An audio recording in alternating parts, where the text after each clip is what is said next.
Hey, this is Phil Lilley, Lilley's Landing Resort and Marina on Lake Taneycomo. Going to do one cast today.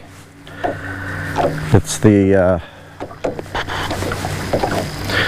I for sure don't know what to do. It's the 4th of November, Monday. And like Dwayne said yesterday, I got back from my trip to Alaska on Saturday evening. Flew into Rogers, Arkansas and drove home that evening. Had a really good trip, very relaxing. Spent a lot of time reading and studying and doing a little writing. And I went to King Salmon, Alaska, which is in southwest Alaska, and stayed at the Katmai Trophy Lodge, which is owned by James and Jim Johnson. It's close to where the Naknek River Camp is, who is also owned by the Johnsons, and that's where I usually stay. That's where I built a cabin 12 years ago this summer, and that river flows into Bristol Bay, the Naknek. It's a very large river, big system, and of course this time of year almost all the salmon are dead. And there's rainbows in the lake and the river.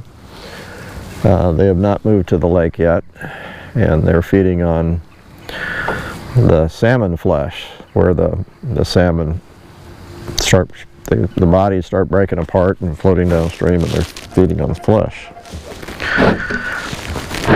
But this time of year is very unseasonably warm up there.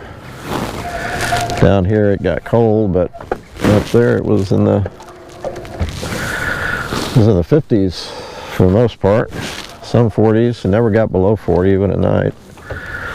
Rain, but the wind is pretty wicked up there, so we had a lot of wind that hampered us from fishing 3 of the 8 days I was up there, and a couple of the other days were pretty tough too. The wind was out of the east, which blows down the lake into the river, and it kicks up a bunch of glacier melt, silt. It's kind of a blue-gray, and it silts up the water, and the fish don't like it. So, you know, this time of year, you're really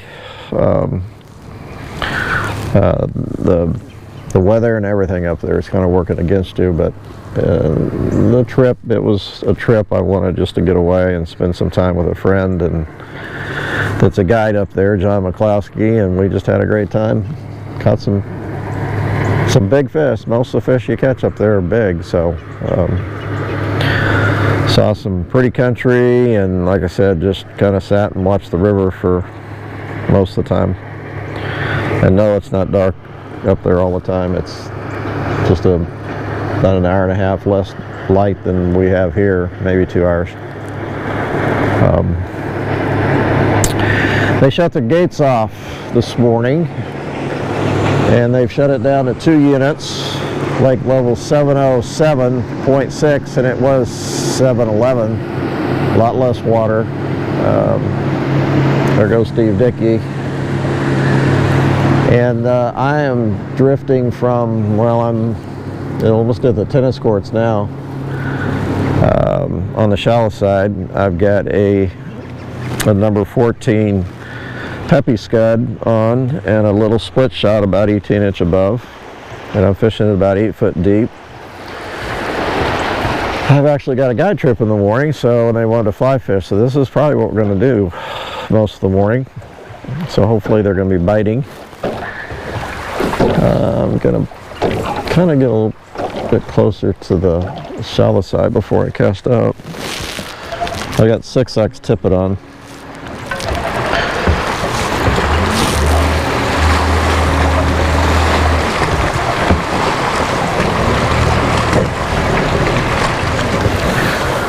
Yeah, that's about right.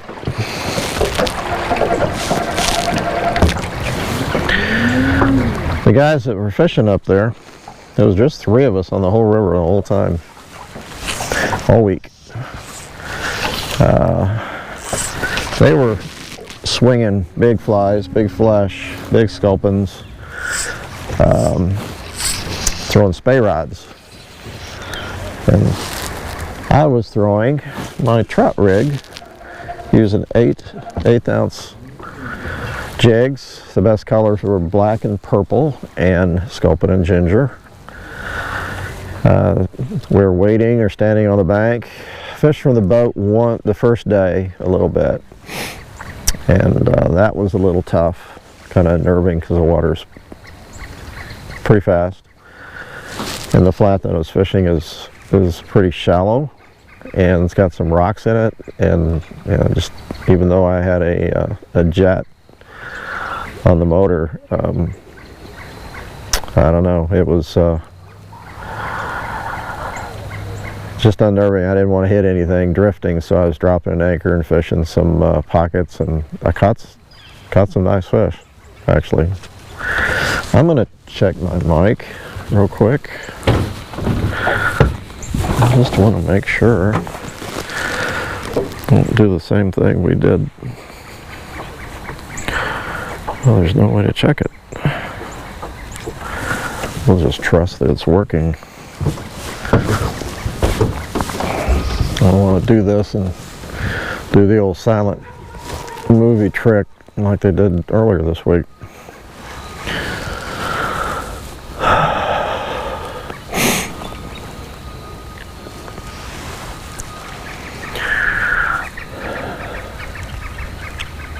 But it worked pretty good. 4-pound line. I used 6-pound a little bit. Throwing those jigs, throwing them upstream and working them, swinging them. Standing out in current, so I'm fishing them straight down a little bit, and I've had a lot of good success using my jigs up there, all different times of the year. They really like them.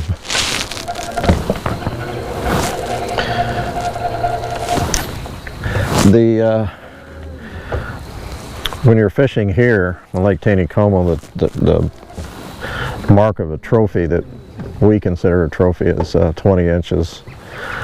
Up there it's 30, and if you get a 30-inch rainbow, considered a trophy. And this time of year, even really for the whole month of October, there's a lot of 30-inch fish, and I landed 3. They were 30 and bigger. I had 2 fish that were around 15. I had 1 fish that was about 20, 1 rainbow. And then I had, I think I had about 12 or 14 fish total for the week, but the rest were over 25.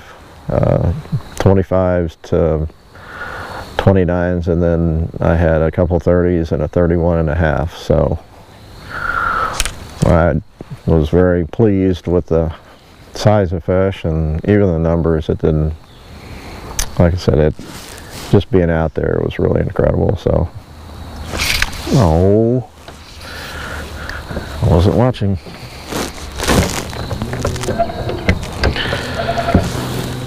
Yeah, I just missed one.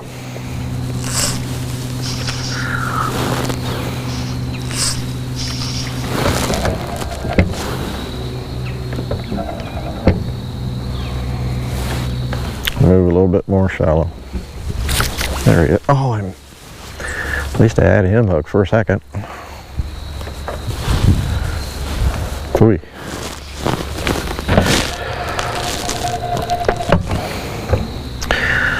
Yeah, they've had unseasonably warm weather up there and all season long. Actually, there he is. The last, I don't know. When I first started going up there, it was chilly, even in the summer, but we've had some pretty warm summers. But, I don't know, 2 years ago I was up there, and it was in the mid-50s for, the 20 days I was up there, probably 15 days it was in the mid-50s. And even colder. Some days I didn't get much out of the 40s. So I don't know. It was just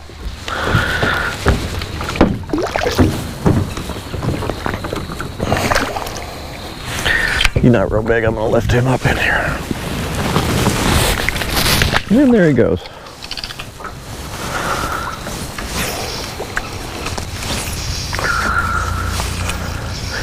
But these rainbows are not steelhead. Steelhead are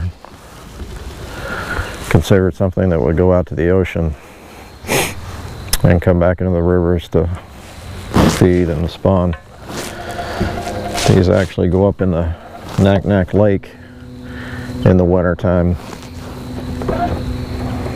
So they are considered rainbows.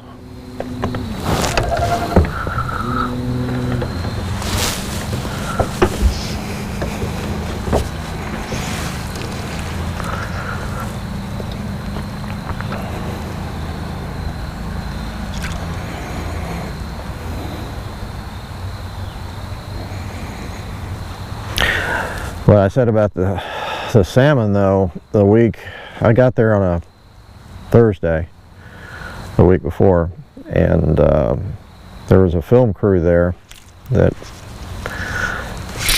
was filming, and little one of the guys there that day, Thursday, hooked and landed a 34-inch king, a fresh king salmon on November, or no, it was 30, what was it, the date? Well, anyway, it was last October. That's pretty crazy. I know they're still getting fresh silvers on Kodiak, is what I heard, but to get a fresh king, they couldn't believe it. They thought it was a rainbow, of course, until they got it in. So, yeah, they're biting good.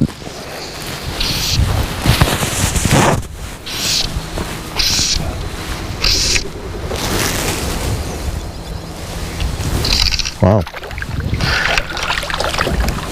There are a lot of ducks up there, too. Speaking of ducks, lots and lots and lots and lots of ducks.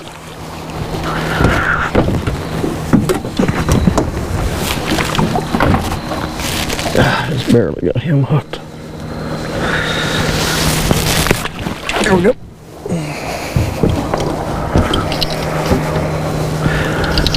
The guy saw one bear across the lake from where we were fishing.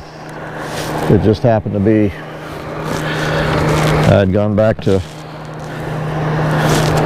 camp for a reason. I can't remember what the reason was, but I don't think the bears have anything to eat this time of year, so. But I think it's too warm to hibernate. Saw lots of eagles.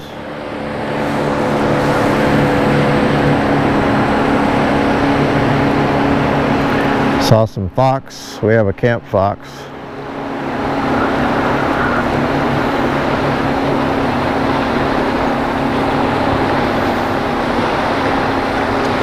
And a camp mink.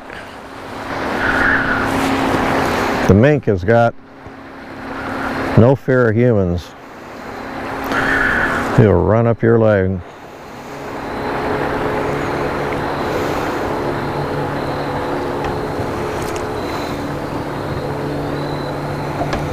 Oh, seal. The seals were coming up into the rapids where we were fishing, that area. And we're chasing the rainbows. One of the guys saw him catch what he considered a 30-inch rainbow. Had it in his mouth. This is a big seal. Big, big seal. Once he came up in front of us and was, he wasn't fishing this exact same pockets that we were fishing, but he was close enough. I'm sure the rainbows knew he was there.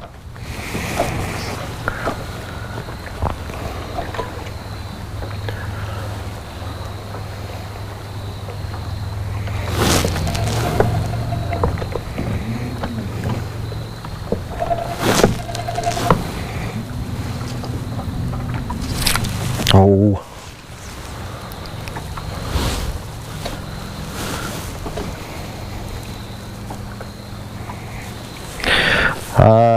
The lake situation, Table Rock is down to about 917.15. It's kind of holding right there. Beaver's running turbines, and their water level's dropping real slow. It's 1129.25 or something like that. It's really, really high. And they're going to be running that forever, for most of the winter, to get that back down to 1120. So we're going to see water running into Table Rock from Beaver for a while. And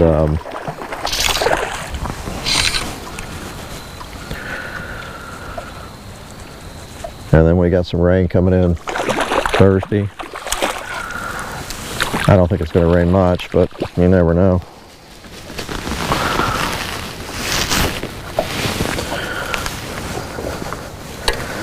I saw some questions about Table Rock turning over. It is true that this cold weather, this early cold weather, has has cooled down Table Rock quite a bit, and that's what you need, is cold, windy weather to drop that temperature on Table Rock so that it goes ahead and flips. But we're going to need a lot more. We're going to need a lot more before that lake flips.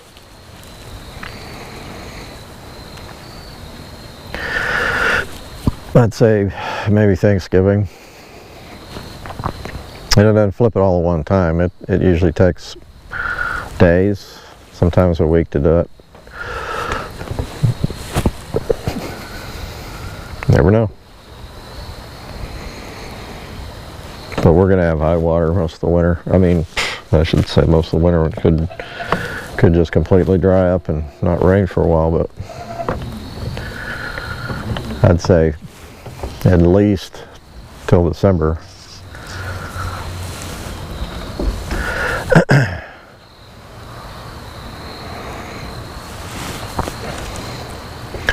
But from what I've heard, what I've seen, the fish are in good shape.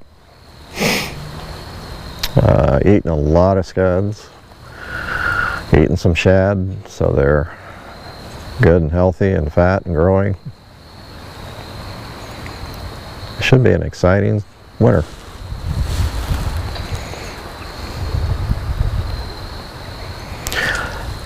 I'm not a farmer's almanac person, but I just wonder what it says about the winter. It's supposed to be cold and wet, warm and dry. It probably won't be warm and dry. Just getting to the top of the narrows. This is usually where I catch all the fish.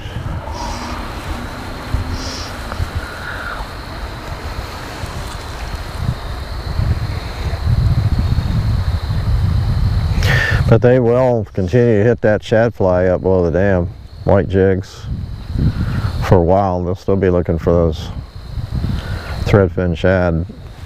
And of course they're going to be hitting scuds. Oh, set the hook, Phil. I look downstream. They're going to be feeding on scuds all winter long.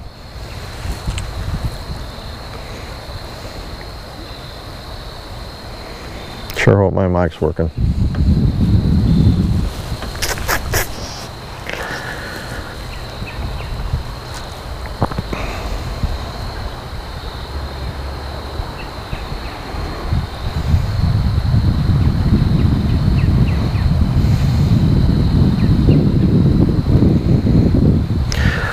The one thing, at least in the place that I go, Southwest Alaska, The wind blows. I mean, it's nothing like Kansas.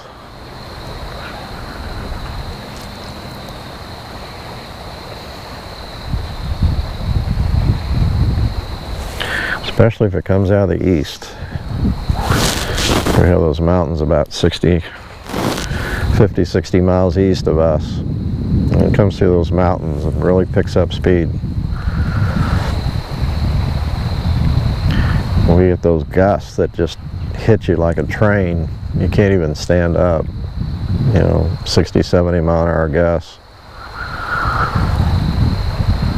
We fished one morning and we felt like the wind was starting to pick up, and we got in just in time because that's when the gusts hit. And coming in, you know, we were coming with the wind, but it was still coming out of the south a little bit, and it pushed our boat a couple times to the right. It was a little spooky.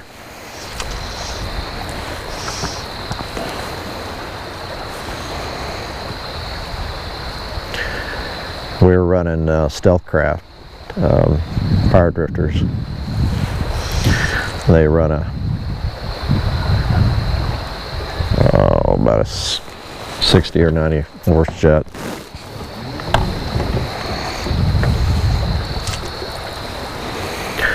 Well, it really didn't do very good at all coming over that shallow gravel bar. I'm going to go a little bit further and go down to where it starts getting deep, so I can catch one more.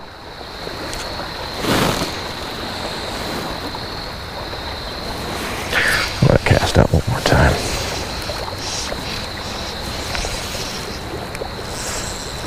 Ooh.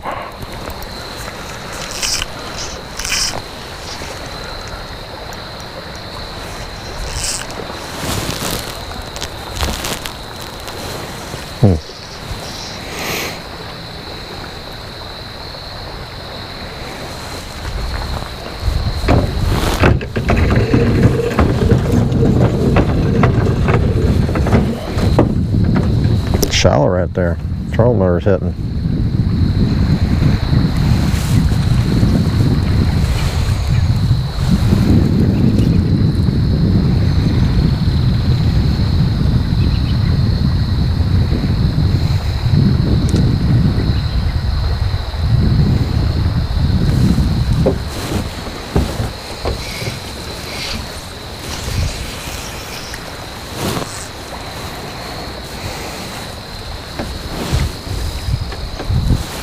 I'd say that's a pretty productive run. Missed a couple, caught 4,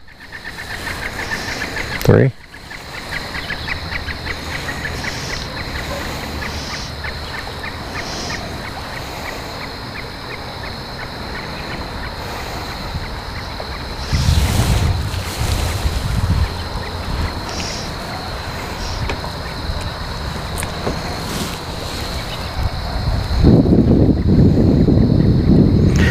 I can't think of anything else to tell you about the trip. It was a long time getting home. About 22 hours of traveling to get home. I had 4 and 5 hour layovers, which really, I booked a one-way ticket going up because I didn't know when I was coming back, and when I booked my one-way to come home last week, the flights were not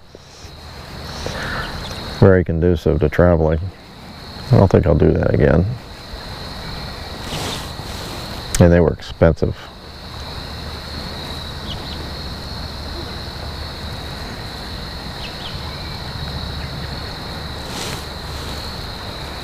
Boy,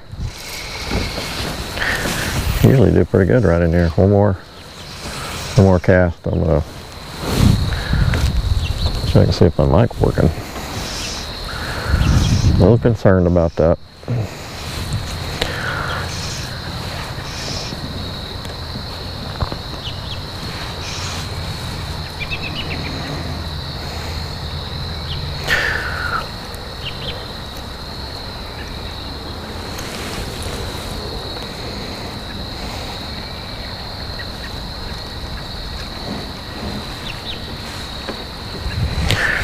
Okay. I heard it's been really good from Fall Creek down to Short Creek, fishing the inside, doing this. Probably do that a little bit tomorrow too. Okay, thanks for watching. We'll see you tomorrow.